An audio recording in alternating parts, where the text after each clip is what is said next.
प्राध्यापक डॉक्टर अजय दासरी यांच्या निवासस्थानी भारतीय राष्ट्रध्वजाचे शिल्पकार पिंगली व्यंकय्या यांच्या जयंतीनिमित्त अभिवादन करण्यात आलं। सोलापुरातील प्राध्यापक डॉक्टर अजय दासरी यांच्या निवासस्थानी भारतीय राष्ट्रध्वजाचे शिल्पकार पिंगली व्यंकय्या यांच्या प्रतिमेस पुष्पहार अर्पण करून सामूहिक पुष्पांजली वाहण्यात आली।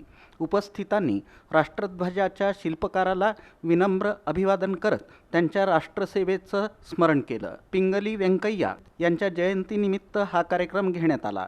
त्यांना देशाचा सर्वोच्च नागरी सन्मान भारतरत्न मरणोत्तर प्रदान करण्यात यावा अशी मागणी पद्मशाली स्टुडंट्स असोसिएशन तसंच महाराष्ट्र तेलुगू महासंघाचे संस्थापक प्राध्यापक डॉक्टर अजय दासरी यांनी महामहिम राष्ट्रपती द्रौपदी मुर्मू यांच्याकडे केली।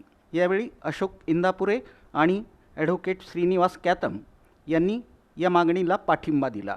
या कार्यक्रमाला राजू एमुल, गोवर्धन कमटम, प्राध्यापक व्यंकटेश रच्चा, प्राध्यापक व्यंकटेश पडाल यांच्यासह अनेक सामाजिक कार्यकर्ते आणि पद्मशाली समाजबांधव मोठ्या संख्येनं उपस्थित होते। प्राध्यापक व्यंकटेश पडाल यांनी उपस्थितांचे आभार मानले। पिंगली व्यंकय्या गारू यांच्या जयंतीनिमित्त छोटेखानी या कार्यक्रमासाठी आपण सर्वजण या ठिकाणी एका फोनद्वारे तुम्ही या ठिकाणी आलात आणि समाजाप्रती आपल्याला किती अभिमान आहे हे दाखवून दिलात। आणि अशाच प्रकारे आपण समाजाचे जे आदरणीय व्यक्तिमत्व आहेत त्यांचं आपण जर अशा कार्यक्रमातून आठवण म्हणून काहीतरी कार्यक्रम केलं की पुढच्या पिढीला आपल्या समाजामध्ये जे चांगले व्यक्तिमत्व होऊन गेलेले आहेत त्यांचं एक आदर्श असं पाठ आपल्याला निर्माण करता येईल।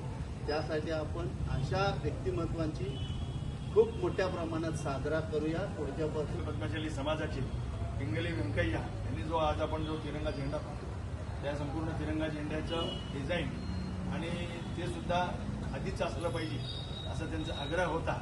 त्याच्या पाठीमागे भूमिका एकच होती की आपल्या विणकरांचं एक भावना त्या झेंड्याच्या माध्यमातून दिसल्या पाहिजे आणि ते ज्या तिरंगा झेंड्यामध्ये तिन्ही रंग वापरण्यात आले त्या तिन्ही रंगाची माहिती आणि ते का त्या रंगाची असली पाहिजेत अशी संपूर्ण कारणमीमांसा त्यावेळेला त्यांनी दिली आणि सर्वानुमते हा झेंडा स्वीकारण्याचा निर्णय झाला।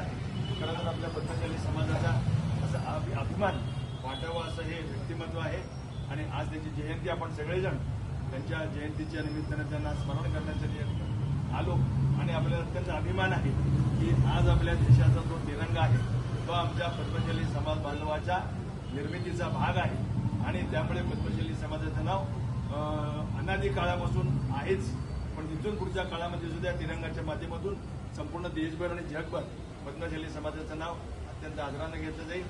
मला आणि आपल्या समाजाला अभिमान वाटावा असा या देशाचा राष्ट्रध्वज आणि त्या ध्वजाची कल्पना त्याची निर्मिती आणि ज्यांच्या हातातून त्यांच्या शुभहस्ते झालेलं आहे ते आपले पिंगली व्यंकय्या आपल्या समाजाचे आहेत आणि समाजाने या देशासाठी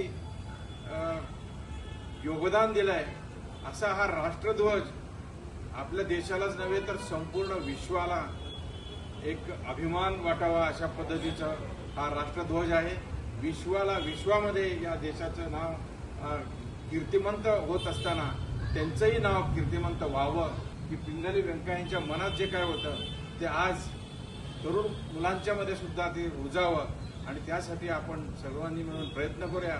आजपर्यंत आपल्या समाजाला कोण असं एक नेतृत्व नाही आहे असं म्हणत होतं आपण, परंतु हे असं नेतृत्व की जगाला त्यांनी दाखवून दिलंय राष्ट्रध्वजाच्या मार्फत। तर अशा नेतृत्वाला आपण पुढे न्यावं आणि त्यांचं कार्य सुद्धा आपण लोकांपर्यंत पोहोचवावं यासाठी तुम्ही आम्ही मिळून सर्वांनी प्रयत्न करूया।